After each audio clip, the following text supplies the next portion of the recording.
Nous allons maintenant découvrir la boîte à outils qui va permettre à un télétravailleur de devenir vraiment zen. Ce qui est important de noter, c'est que le télétravailleur va devoir panacher trois types de moments, les moments présentiels de face à face, les moments distants synchrones en temps réel et les moments distants asynchrones où il mettra l'information quand il pourra la mettre.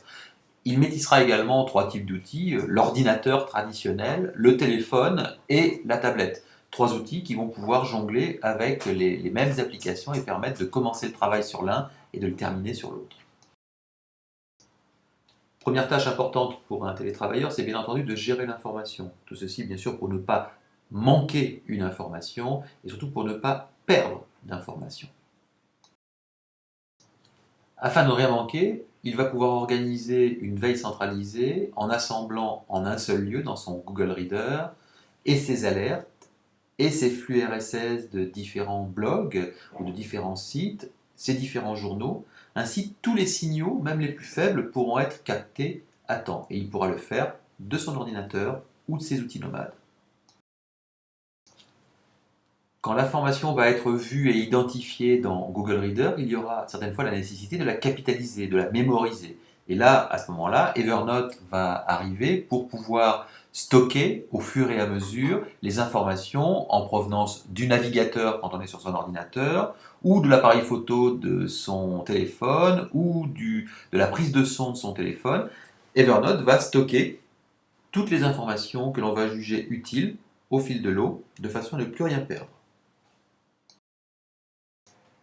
Les informations étant correctement gérées, on va maintenant pouvoir gérer la notion de rencontre, rencontre synchrone et asynchrone. Pour pouvoir croiser ces différents confrères, partenaires ou clients au quotidien, on va avoir des moyens très vivants de le faire qui seront nettement supérieurs à ce que l'on peut faire avec un téléphone.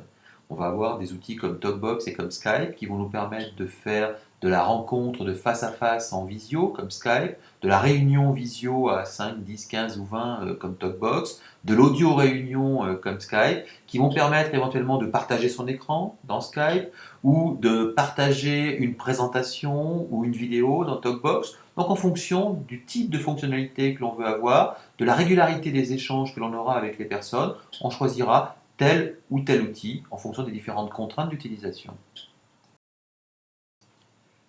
Pour ce qui est de l'échange asynchrone, on va pouvoir créer un espace de coordination avec son client. Donc on aura un espace par client dans lequel on va pouvoir un peu se comporter comme dans un bureau, c'est-à-dire qu'on vient dans cet espace-là, on va déposer des choses, mettre des post-it, mettre des informations, noter des rendez-vous, et quand le client viendra dans ce même bureau en ligne, il trouvera toute l'information et mettra la sienne. On aura ainsi un dialogue asynchrone qui va s'établir, et surtout une continuité dans la relation qui va pouvoir se faire entre deux rencontres physiques ou entre deux rencontres en ligne.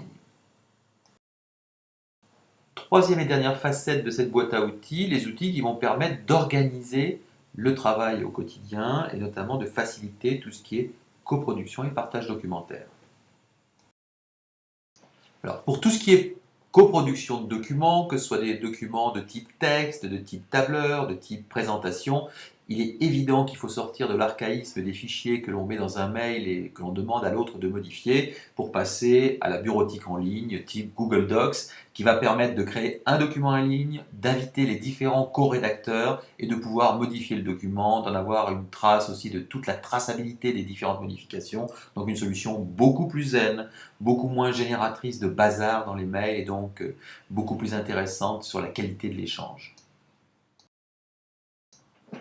Quand un projet s'étale sur un grand nombre de semaines ou de mois, et surtout quand il met en œuvre beaucoup de documents, il est intéressant d'y associer un wiki de suivi de projet. Il va permettre aux différents membres du projet de pouvoir créer leurs documents, les modifier, les organiser, les structurer, les rechercher. Donc ce sera vraiment un outil particulièrement précieux pour éviter les pertes de temps dans le stockage de l'information et le fait de récupérer la bonne information. Dernier service de cette boîte à outils, Dropbox. Dropbox va permettre de créer différents répertoires que l'on va pouvoir partager avec ses différents clients. Et chaque fois que l'on mettra un dossier dans un répertoire, ou chaque fois que le client mettra un dossier dans ce répertoire, il sera synchronisé sur tous les postes des personnes concernées. Une bonne façon d'éviter la pagaille dans les fichiers et donc comme ça l'était dit dès le départ, de rester zen.